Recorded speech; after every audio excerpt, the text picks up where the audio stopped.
पृथ्वी का आदि दैविक स्वरूप गाय ही है। आपने देखा होगा जब जब धरती ने पुकार की है भगवान से तो गौ रूप में की है। इसका अर्थ आप समझ रहे हैं? गाय की रक्षा संपूर्ण पृथ्वी की रक्षा है और गाय की हत्या संपूर्ण पृथ्वी की हत्या है।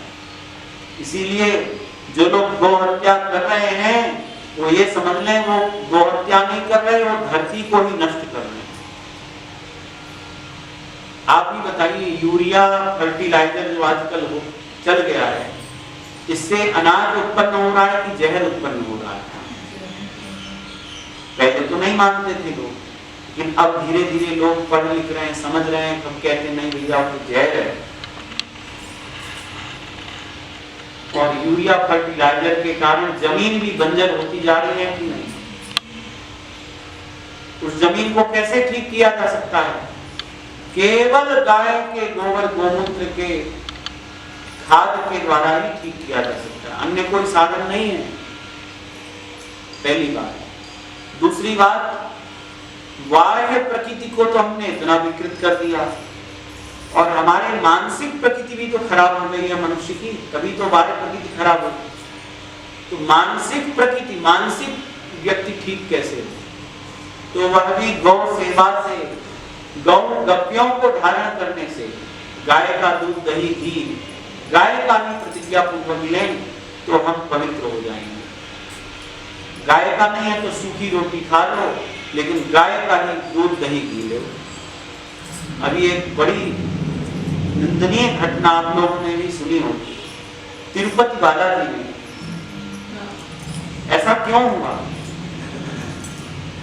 आप दूसरा को दोष मत दो। ऐसा इसलिए हुआ क्योंकि तिरुपति बालाजी मंदिर की आज तक कोई गौशाला नहीं। क्या तिरुपति बालाजी इतना धन है, नित्य 1 लाख गोवंश की गौशाला खोल सकता है कि नहीं? धन की तो कोई कमी नहीं। हजारों करोड़ रुपए है मंदिर के इस खाते में। 10,000 करोड़ का तो सोना रखा हुआ है मंदिर में। कितने रुपए को तो सरकार ले लेती है, लेकिन इच्छा शक्ति की जब तक कमी होगी।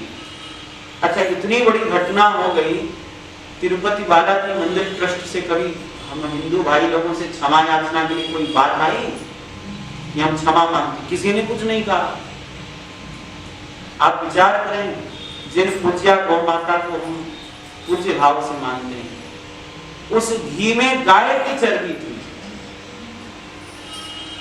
उस घी में मछली का तेल था। अनर्थ हो रहा है क्यों?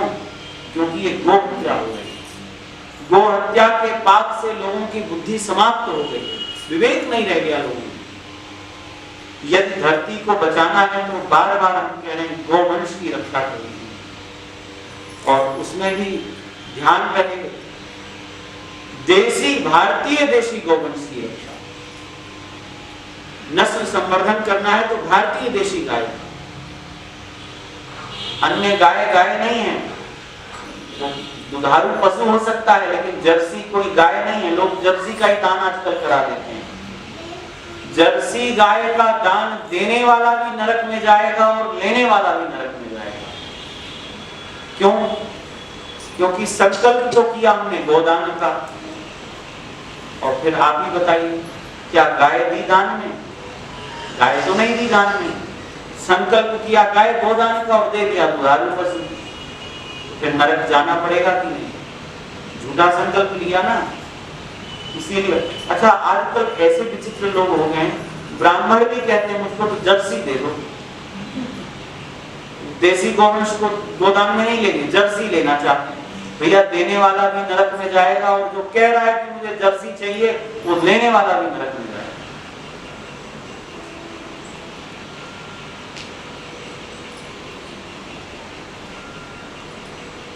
तिरुपति बालाजी जैसी घटना होनी नहीं चाहिए हमारे देश में। बड़ा दुर्भाग्य है, इतनी बड़ी घटना घटने, लेकिन ना प्रधानमंत्री की ओर से कभी कोई वक्तव्य आया। छोटी छोटी घटना पे वो बोल देते हैं, लेकिन इतनी बड़ी घटना घट गई, हिंदुओं की आस्था के साथ इतना बड़ा खिलवाड़ हो गया।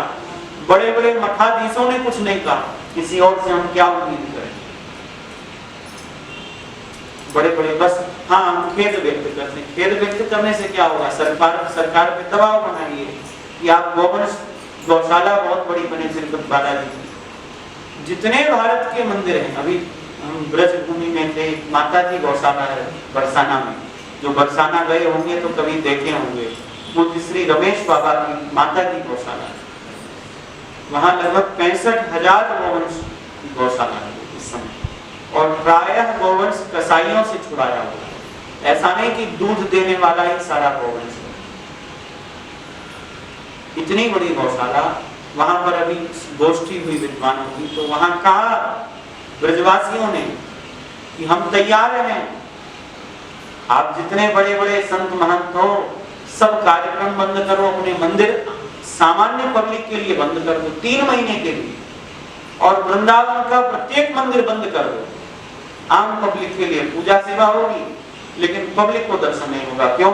क्योंकि जब तक सरकार गौवंश की रक्षा नहीं कर के लिए प्रतिबद्ध नहीं होगी, तब तक हम मंदिर नहीं खोलेंगे। क्या इतने मात्र से गौरक्षा नहीं हो सकती है? महाराज, कुंभ पर्व आ रहा है, अभी बड़े बड़े महापुरुष चाह लें तो क्या गौरक्षा नहीं हो सकती? लेकिन एक ही बात हमको समझ में आती है, इस गौरक्षा जैसे महत्वपूर्ण कार्य में जब अपना स्वार्थ घुस जाता है, आप मेरी बात समझ रहे ना, हम करने तो गए थे गौरक्षा, लेकिन जब सरकार ने देख लिया कि इनके पीछे तो बहुत पब्लिक है, बहुत लोग इनकी बात सुन रहे हैं, तो फिर सरकार क्या कहती है? प्रलोभन देती है कि आप मंत्री पद ले लो, या आपको हम इतनी भूमि दे देते हैं, आप वो ले लो, बस आप गाय के बारे में मत बोलो। तो बड़े बड़े लोग उस भूमि को तो स्वीकार कर लेते हैं, गाय को छोड़, जो गाय का पीड़ा उठा के चलती है।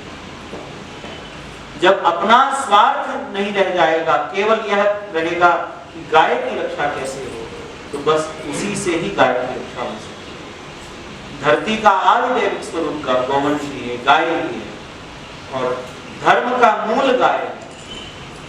बछड़ा कहां से प्रकट होता है? आप बताइए, गाय से ही तो प्रकट होगा। धर्म को प्रकट करने वाली गौ माता है। और इस प्रकार से भगवान ने सबको आश्वासन दिया है, और